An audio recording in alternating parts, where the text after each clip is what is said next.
Wheel of Change.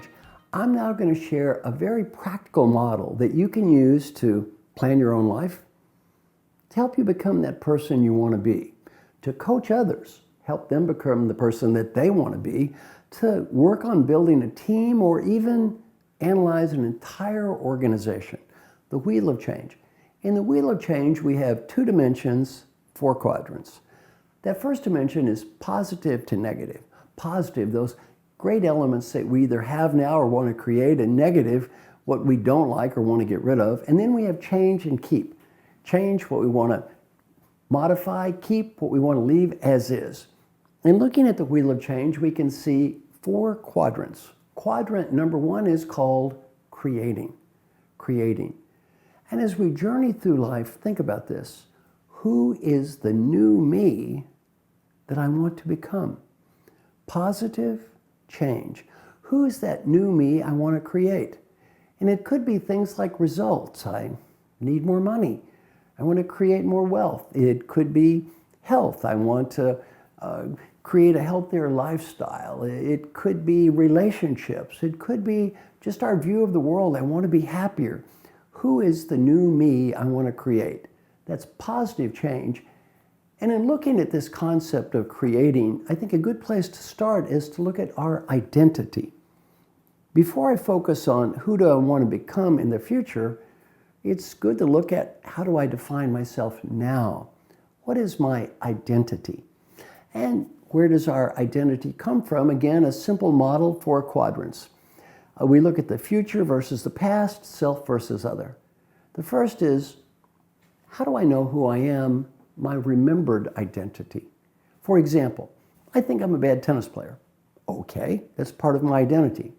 How do I know I'm a bad tennis player? Well, I remember tennis matches, I remember losing, and these memories become part of my identity, my remembered identity. The second part of our identity is past other. This is called our reflected identity. What others have told us about ourselves in the past that begin to shape our identity. For example, someone says, I'm a bad listener. How do you know you're a bad listener? Well, in the past, people have told you you didn't listen, and these reflections from others have shaped our identities. We're now going to spend some time, though, on number 3, our programmed identity. We have all been programmed to believe that we are a certain person. And these programs dramatically impact the way we define ourselves. And often they're not really based on a lot of logic, just historical facts. For example, I'm from a small town in Kentucky called Valley Station, Kentucky. The middle school down the street from my home last year in Kentucky in academic achievement, we were ranked last place. The odds on me being ranked the number 1 leadership thinker in the world from there are roughly equivalent to a snowball's chance in hell. Not really high probability this is going to be happening. On the other hand, I got some programs that shaped my identity and helped me become kind of a different person. My mother went to college for 2 years, which was unusual back then, and was a first grade school teacher. She taught children about 6 years old, and then she got married, and my father came up with this idea that women shouldn't work, so we got to be poor. Now, the bad news is we were poor. The good news is she took all of her school teacher work and devoted it to one student, me. Her entire time was spent educating me. Well, when I was growing up, she gave me the following messages about myself, the following programs. To start with, she said, Marshall, you are smart. She did not say, I was kind of smart. She said, you are extremely smart. She said, you are the smartest little boy in Valley Station, Kentucky. She also said, Marshall, you are going to college. She didn't say, maybe I was going to college. You are going to college. This was never given to me as a vote. I got the message, if you don't go to college, I'm going to kill you.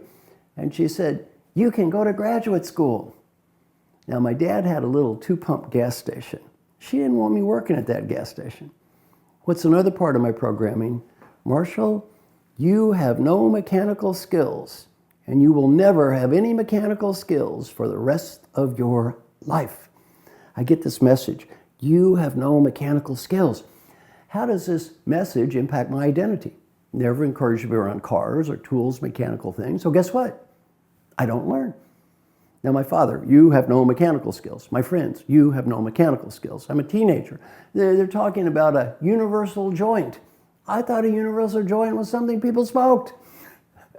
Well, I'm brought up to believe I have no mechanical skills. I'm 18 years old. I take a test. United States Army Mechanical Aptitude Test. I scored in the bottom 2 percentile of the entire United States. I was defeated by random chance.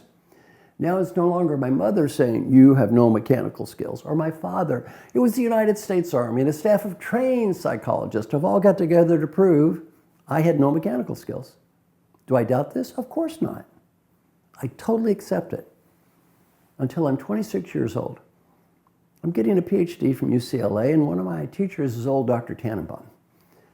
He hands out a piece of paper. On one side it said, things I do well. The other side, things I can't do. Things I do well, what did I say? Scholarly pursuits, research, what was I saying? Smart, I'm smart. Things I can't do. I have no mechanical skills. I will never have any mechanical skills. So he looks at me and says, Marshall, how do you know you have no mechanical skills? I said, it's hopeless. I took a test. I was defeated by a random chance. He said, how are your mathematical skills?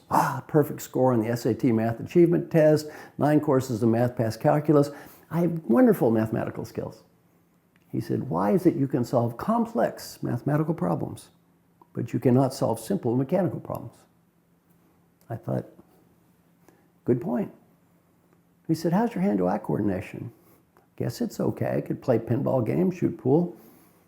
He said, why could you play pinball games and shoot pool, but you cannot hammer nails? When I was 26 years old, I realized I had no mechanical skills because I was told I had no mechanical skills. That became part of my identity. And after a while, it wasn't my mother saying that or my father or the United States Army who was telling me every day I had no mechanical skills. Me. Now, as simple as this sounds, I see this in coaching CEOs every week. I'll coach a CEO and he'll say, I can't listen. I've never been able to listen. I can't listen. I look in the guy's ears. Why can't you listen? You got something stuck in there? I can't give recognition. I can't give recognition. Why not? Are you genetically mean? Well, we talk about ourselves as if we have these genetic defects that are causing us to be a certain person. We talk about ourselves as if our identity is fixed. It can never be changed. And as long as we think this way, guess what? We're probably right. It won't be changed. The final element of our identity is called our created identity. Now, what does that mean? That's the new identity we can create for ourselves in the future. And most of us have trouble even imagining that. Why? Why do we believe we have to live the same identity? Because we believe that is just the way I am. Well, as long as we believe that is just the way I am, that is probably just the way we are going to continue to be. Let me give you an example. I was teaching in a hospital. And I didn't have a brother or sister, and my wife didn't have a brother or sister, so I didn't really think about the importance of siblings in impacting our identity. And I asked them, how many of you had a brother or sister? And they pretty much all raised their hands, or most of them. Then I asked a question. You were always brought up to believe you're the smart one, or the pretty one, or the ugly one, or the stupid one, or the clever one, or something. How many of you were brought up to believe you were the responsible one? Everyone in the room put their hands up. They were all the responsible ones. And we talked about it. We talked about what's good about being responsible. We also talked about the dark side of being responsible. People said things like, I never got to have as much fun. You know, I have to take care of my children, my parents. I take care of everybody. Why? The others know I'll do it. They always had the attitude, if they screwed up, it was okay, I'll take care of it. Well, what they realized is it's okay to be responsible most of the time. It's not so great to have to be responsible all of the time. Sometimes maybe they don't want to be the responsible one. They want to lighten up, have a little bit more fun, just be a little different sometimes, take more risk. Well, what's amazing is if we think about our identity, challenge yourself.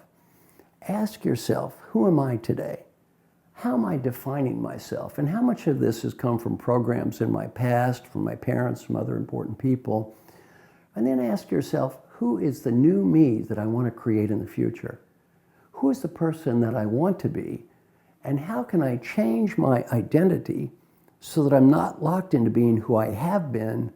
I can become the person that I want to be in the future.